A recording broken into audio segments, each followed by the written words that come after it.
It is truly an honor to introduce Madeline Foust Kassel. Around here she's known as Maddy. As you can see up there, she is an associate producer and director at ESPN, and this has been a very good year. She was nominated for an Emmy. She and her production team produced the 2015 College Football Playoff National Championship game. And what I learned sitting over here with the family is Mom won an Emmy back in '92. So this is an Emmy-winning table over here. So it's just incredible.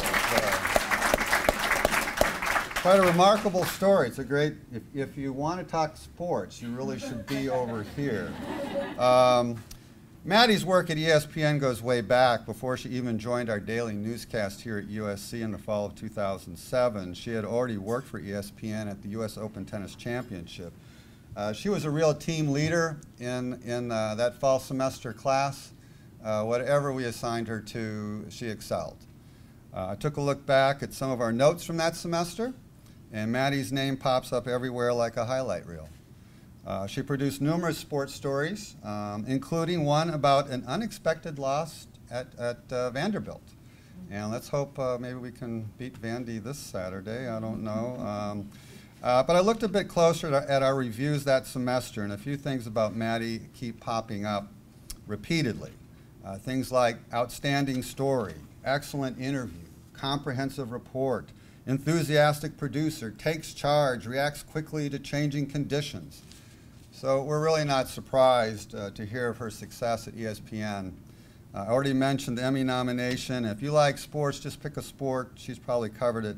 This summer, she's been the associate director for the Wednesday night baseball season. In tennis, she has worked on production of the US Open, Wimbledon, the Australian Open. In golf, the British Open and the US Open golf events. In college football, the Friday and Saturday primetime college football games. In college basketball, she's worked men's and women's games, including this year's women's NCAA basketball tournament. She's worked the Winter X Games in Aspen. Now, that had to be a party. That had to be a party.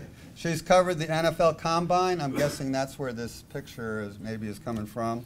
And one thing I think is really cool is she has worked on several of ESPN's 30 for 30 documentaries. I'm a huge fan of that.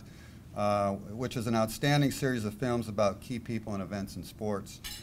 So she has certainly made her mark at ESPN, but she has not forgotten her roots here at USC. She comes back all the time. She's a guest lecturer in classes.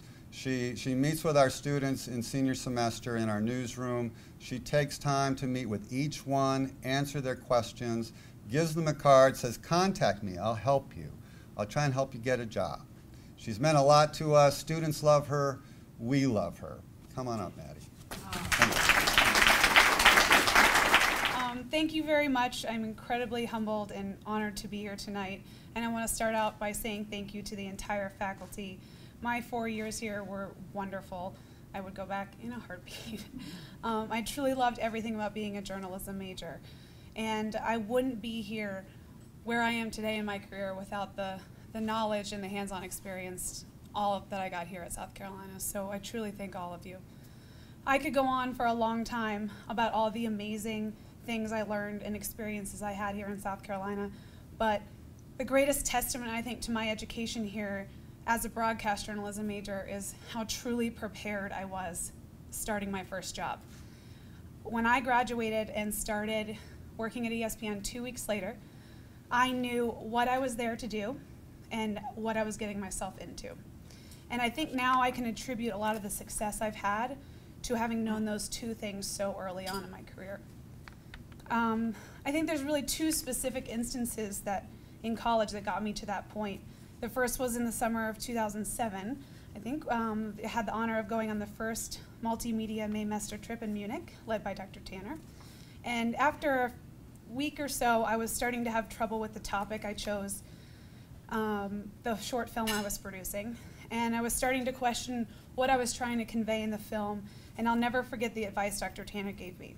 She said, as a journalist, you are here for one reason, to tell a story. So tell the story, don't dictate it, let the audience know what you learned, and tell them why it's important. And I always thought that was so remarkable that you could boil down my major and my future career into one sentence. And it really helped me realize the true purpose of this profession, whether it be news, film, or sports. And I think the second instance was when I was a junior. As a part of one of my classes, it was a requirement to shadow senior semester and spend one day seeing them produce their Carolina News show. I was pretty eager to start my career, so I think I went the next week, and it was their first day of broadcasting their show. And senior semester was being run by Rick Peterson and Dick Moore, and they were opening their class with their keys to success of working in television. They said, if you don't want to get yelled at, if you want to have weekends off, and you want to make a lot of money, you should change your major.